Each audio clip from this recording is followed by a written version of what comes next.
everyone, welcome back to the channel, and in today's review, I'm going to be taking a look at the Transformers Age of the Primes Voyager class rescue bots Heatwave.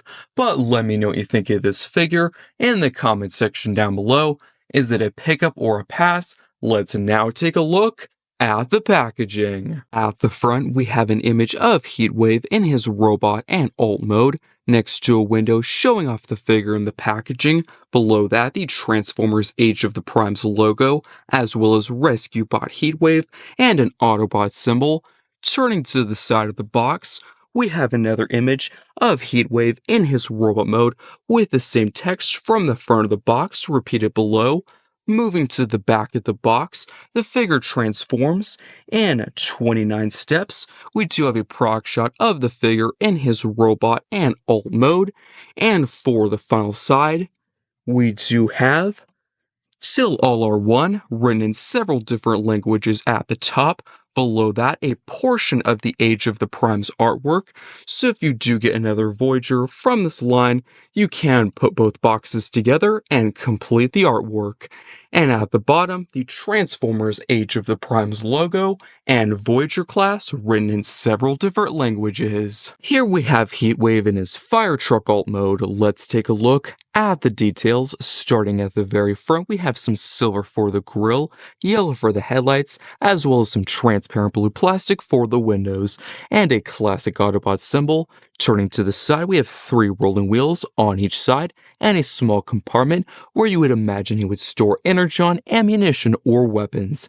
As for accessory storage, the blaster, axe, and a ladder simply plug onto the back of the vehicle. This is what the bottom looks like, and this is what the top looks like. Starting off our rapid fire alt mode comparisons, here we have once again the Voyager class Heatwave alongside the Legacy Deluxe class Chase. After that, here he is with the Studio Series 86 Deluxe class Bone Crusher. Up next, here he is with another variation of this mold, that being the Legacy Wreck and Roll Voyager class Bulkhead. And last but not least, here he is alongside the Age of the Primes Voyager class Prima Prime. Getting right into the figure's transformation, what you're going to want to do is remove all the accessories from the vehicle and put them off to the side.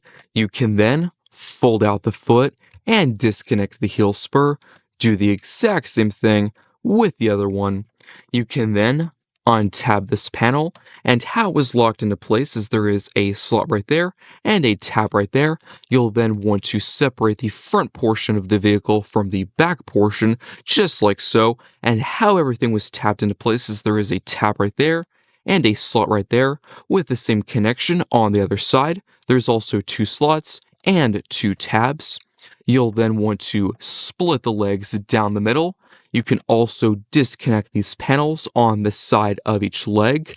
You will then want to open up the leg, grab this panel, hinge it back, rotate it around, and tuck it inside that cavity inside the leg.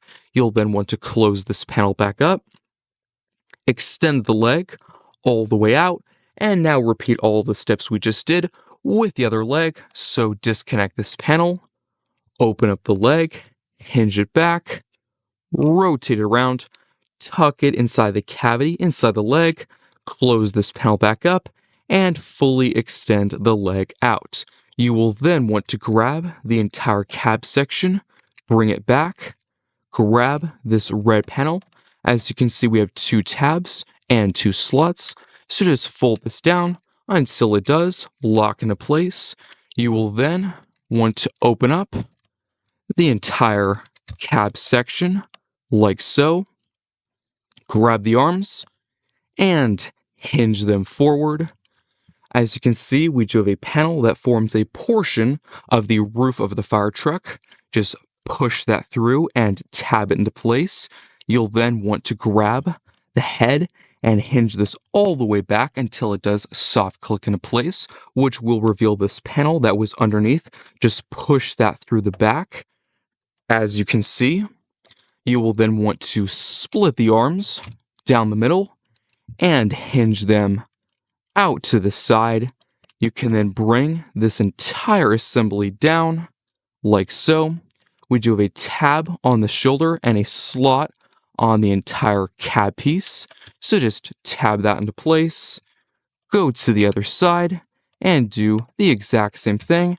As you can see, we do have 2 tabs on this belly section and slots on the inside of the chest. So just line those up and lock that into place. You can bring the arms back down to a neutral position, just like so. Turn to the back of the figure. You're going to grab this small panel and just hinge it slightly down. There is a tab right there and a slot right there, which will just line up and tab into place. And that is it for transformation. Here we have Heatwave in his robot mode. Let's take a look at the details, starting at the very top with that head sculpt. We have some red and yellow for the firefighter hat, light piping blue for the eyes, and some gray for the face. Moving down to the chest, we do have a classic Autobot symbol and some transparent blue plastic for the windows, as well as some silver and yellow for the grille and headlights. Taking a look at the arms and legs, they are mostly painted out of that dark red and gray, with some more headlight details at the wrists, as well as some wheels at the shoulders and sides of the leg. Turning to the back of the figure, as you can see, everything is clean and compact, but if I had one complaint, it would be that we didn't see these large holes from inside the chest. And getting right into the figure's articulation, the head can look up and down, tilt side to side to look left and right. The arm can move out and in, forward and back. There is a bicep rotation, a double jointed elbow bend, a full 360 wrist rotation, and quickly moving the arms out of the way. The waist can rotate a full 360. The leg can kick forward and back, out to the side and in. There is a rotation at the top of the leg, a knee bend to a very good degree, and the foot can pivot at the ankle. As for accessories, Heatwave includes a blaster and an axe, which can be held in the figure's hand or on the back along with the ladder. Starting off our rapid fire robot mode comparisons, here we have the Voyager class Heatwave alongside another fellow rescue bot team member, that being the Legacy United Deluxe class Chase. After that, here he is with the Devastation Deluxe class Optimus Prime. After that, here he is with the original use of this mold, that being the Legacy Voyager class Bulkhead. And last but not least, here he is alongside the Age of the Prime's leader class Megatronus Prime. Wrapping up this review on the Transformers Age of the Prime's Voyager class Rescue Bots Heatwave, another member of the Rescue Bots force from the classic Transformers series is here, and it's none other than Heatwave, a repaint and slight retool of the previously released Legacy Bulkhead with a ladder, blaster, and axe accessories. Heatwave's range of motion and tolerances exceed that of a typical Voyager class figure, with the ability to position him in any pose you want. The figure's transformation is similar to that of other variations of the mold. However, if this is your first time, it is simple and fun to do back and forth, but it can be a bit fiddly at times. Heatwave converts into a fire truck with 6 rolling wheels, great paint applications, and accessory storage, but there is a panel on top of the vehicle that should have been covered or folded up more. And that's all I have to say about this figure. I hope you enjoyed this review, and I will see you next time.